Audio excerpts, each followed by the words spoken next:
What's up, YouTube? Good morning. Another day. So in this video, I wanted to continue the conversation about money, finances, bankruptcy, and I want to talk to you about real estate. Now, there's two types of real estate, and I'm going to talk to you about a position that I'm coming from a position of bankruptcy, and I don't want you to lose. I want you to do well. There's commercial real estate and there's residential real estate. Now, commercial real estate has its own dynamic. Okay? I'm gonna eat an apple while I talk to you guys.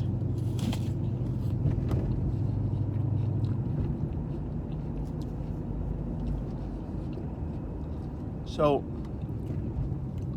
commercial real estate has its own set of rules, its own set of laws, and I'm not going to talk about that one because that I don't really know much about, and that's something that I would like to be mentored about with somebody who does commercial real estate. And the commercial real estate is shopping centers, businesses, and you leasing the land to them for, So I want to talk to you about residential real estate. Now, going bankrupt, losing a few $1 million, I'm coming from a premise of not losing. You know what I mean?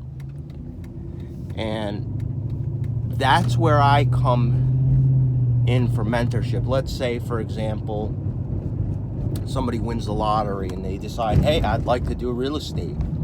Or somebody wants a steady stream of income, and they come in and they're baseball player, basketball player, NFL player, right?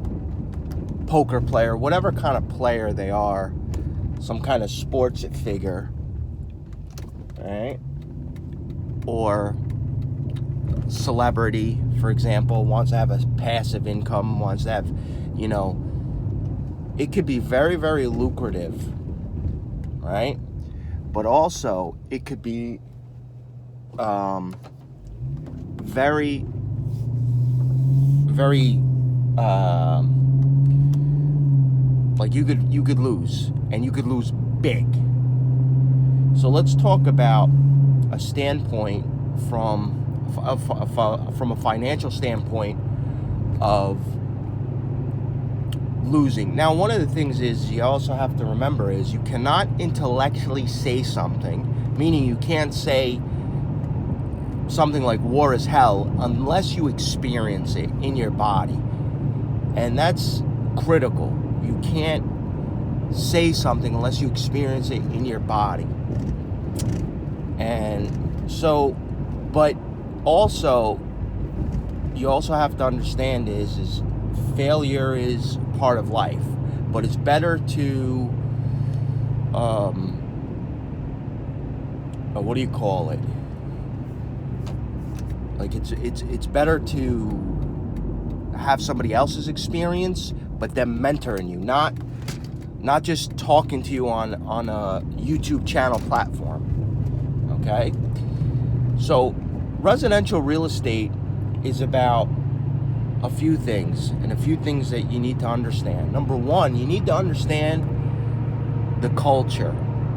What do I mean by this? You need to understand who's renting, right? Also, what are properties going for in that area? And number two, you need to understand the location.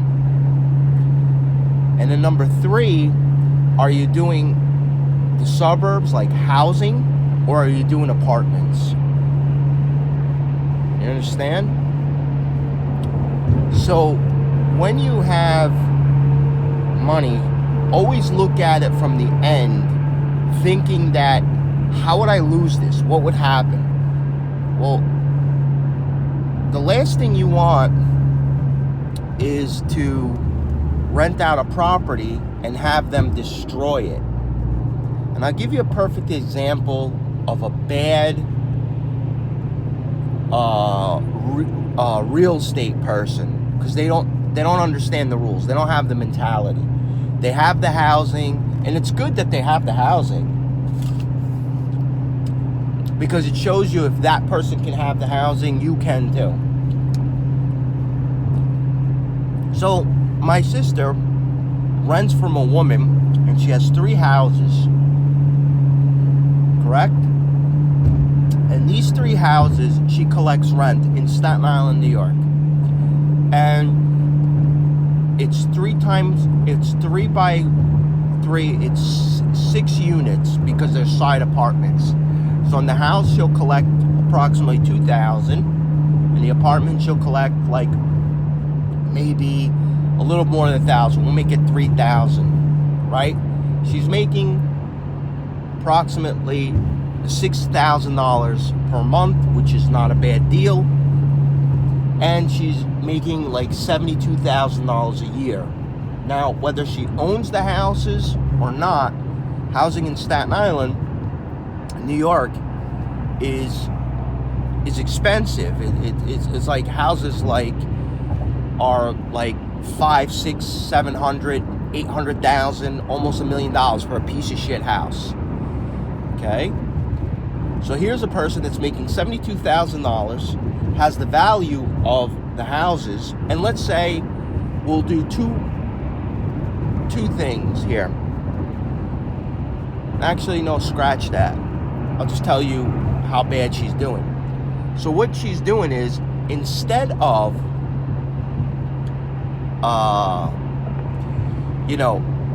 just taking the 72 grand and just banking it every year, and in 10 years that would be $720,000. And if she doesn't own the houses, then she's probably paying a mortgage or whatnot, so she's got profitability plus the value of the increase, so she could make a decent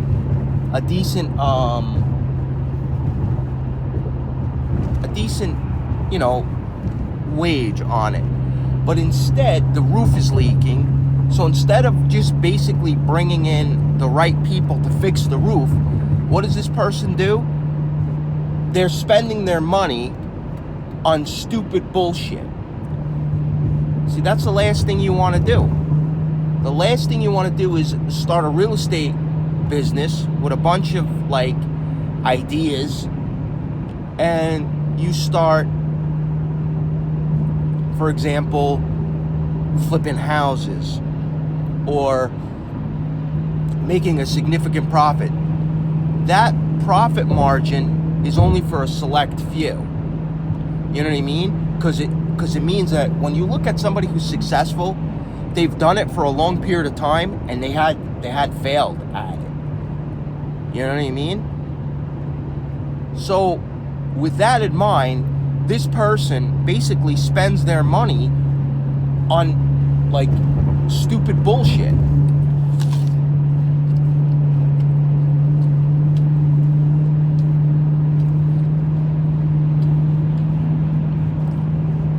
Instead of fixing the roof the right way, they want to put a Band-Aid on it, and it leaks again, so they're going to pay double. So that person is not profitable. This is how you're profitable. Let's suppose you're able to go to the bank and borrow 100% of the money, right? No money down, you borrow 100%. You get 3 properties, and let's say each of these properties are 200 grand. So that's 2, 4, 6, 600 grand. And let's say you could collect $2,000 a month in their houses. Well, now you have to pay a mortgage, and if you pay the mortgage on time and everything, you're golden. You know what I mean? So, and if you're smart, you keep the houses for 10 years, 10 years or so, because the market makes a correction. In 10 years, values go up because real estate appreciates and depreciates depending on how the market is. And let's say everything is good, you got good renters, and everything. So now you get all the homeowners insurances, all the renters insurances, and everything, and now you're just collecting money, but you're not spending it on your lifestyle, because I told you before, there's going to be a basis of need and there's going to be a basis of want, right? A lot of things you don't need. You don't need a Lamborghini, right? However, I mean, like you want a Lamborghini, but you don't need it. It's a nice thing to have, but like, you know, it could be a frivolous expenditure. So what I want to tell you is always think in the means of the end of like how you could go bankrupt, how you could lose money. Well, if the economy tanks and people lose their jobs, that's a good way of somebody not being able to pay you. So you have to have money put away for that rainy day. So this is why I tell you, like, always think in the level of bankruptcy. So if somebody said, well, what would you do? Well, the answer isn't simple, but it's not easy. Okay? So what I would do is, number one, I'd have to have a job, or I'd have to have investments. You know what I mean?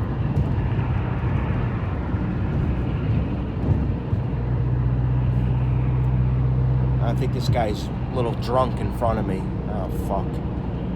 Yeah, this guy is not doing so well. See, a bad decision, right, can lead you to slow down. So anyway, I want you to keep in mind, like, what actually I'm saying. You have to make sure your renters are paying their rent on time. That's a given. That's common sense. Your location is important, and what other rent is going in, what other expenditures are going in the house. Make sense? And also, if you give cheap quality, you're gonna get cheap quality. Don't pay double. Don't pay again. Also, you know, don't try to like make something really, like, increase the value of something by putting in new kitchens and new bathrooms, because you don't raise the value of the house. These are nice, but you got to keep the costs low and you got to maximize profit. Okay? That's the operandi.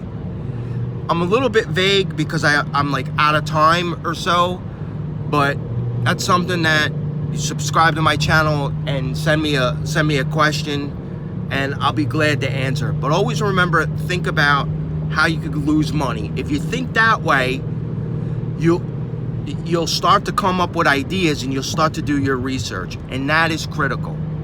So I'm going to check out, and in my next video I'll talk about like businesses and stuff like that, and the pitfalls. All right, take care.